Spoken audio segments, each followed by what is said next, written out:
اسی سے ملتا جلتا ایک اور مسئلہ بھی ہے، تیمم کی ضرورت اس کے علاوہ بھی بعض چیزوں میں آ سکتی ہے، اور وہ کیا ہیں؟ وہ بعض چیزیں، جیسے ایک آدمی بیمار ہے لیکن وہ بیمار جو ہے پارٹلی ہے، یعنی ایک جز اس کا بیمار ہے۔ کیسے ایک جز بیمار ہو سکتا ہے؟ مثلا ایک آدمی کا ہاتھ ٹوٹ گیا مثال کے طور پر، اب اس کو بینڈیج چڑھایا ہوا ہے، وہ کیسے وضو کرے گا؟ وضو کرنے کی صورت میں سارے بدن جو بھی اعضاء دھوئے جا سکتے ہیں آسانی سے اس کو وہ دھو لے گا، اور جہاں بینڈیج ہے اس کو، جہاں پٹی بندھی ہوئی ہے اس کو، وہ جو پانی جو ویٹ آپ کا انگلیاں ہیں بس اس پر ایسے مسا کر لے گا، ٹچ کر لے گا، تو یہ مسا اس کے لیے کیا ہوگا؟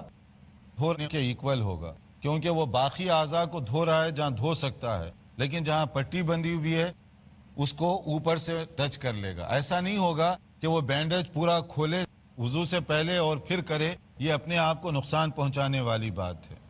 دین میں آسانی رکھی گئی ہے، اور ہاں اگر کوئی ایسی پٹی یا کوئی ایسی چیز لگی ہوئی ہے جیسے پلاسٹر چھوٹا سا لگا ہوا ہے اور وہ آپ بڑی آسانی سے نکال سکتے ہیں اور نکالنے میں کوئی حرج نہیں ہے، وہ ایک الگ بات ہے، اس کو آپ نکال دیں، لیکن باقاعدہ جہاں پٹی وغیرہ ہے، زخم لگا ہوا ہے، اس زخم کے لیے وہ بینڈیج لگائی گئی ہے تو اس کو نکالنا نہیں چاہیے۔ اگر آپ اس کو نکالیں گے تو آپ کو خود نقصان ہوگا، اور بعض چیزیں ایسی ہیں جس کی وجہ سے آپ کا جو زخم ہے وہ بہت زیادہ سیریس بھی ہو سکتا ہے، تو اس کے لیے بھی شریعت نے اجازت دی ہے، اس سے فائدہ اٹھانا چاہیے۔ تو پوائنٹ سارا اس میں یہ ہے کہ اگر بینڈیج ہو، پٹی ہو، پرماننٹ کوئی ہوتی ہے کہ جس کو بعض اوقات ایک ہفتہ رکھنا پڑتا ہے، بعض وقت پاؤں ہڈی وغیرہ متاثر ہو جائے، کبھی کبھی ایک ہفتہ یا اس سے بھی زیادہ وہ رکھ دیتے ہیں، تو ایسی صورت میں کیا ایک ہفتے تک آپ نماز نہیں پڑھیں گے؟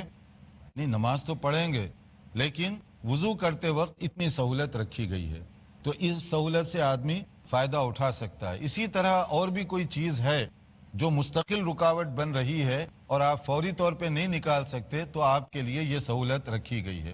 ہمارے ہاں بعض لوگ جو ہے جوش یا عقیدت میں زیادہ غلو کی وجہ سے بعض الٹے کام کرتے ہیں۔ مثلا یہ ہے کہ ناک کا آپریشن ہوا، سرجن آپ کو کہتا ہے کہ آپ جو ہے پیشانی نہ جھکائیں، یعنی سجدہ نہ کریں، اس سے جو ہے بلیڈنگ ہوگی۔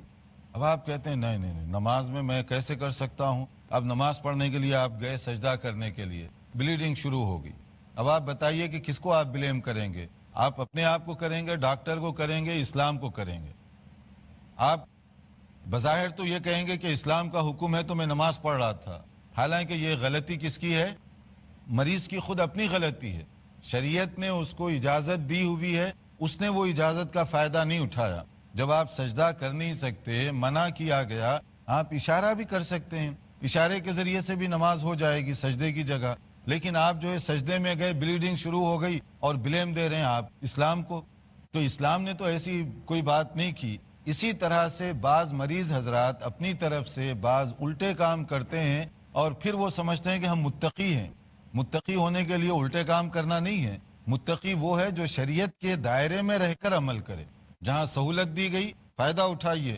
اب ایک صاحب نبی صلی اللہ علیہ وسلم کے زمانے میں ایسے ہوا، سفر پہ جا رہے تھے، اب وہ کافی سارے لوگ ان کو جو ہے چھاؤں پہنچا رہے ہیں، شیڈو۔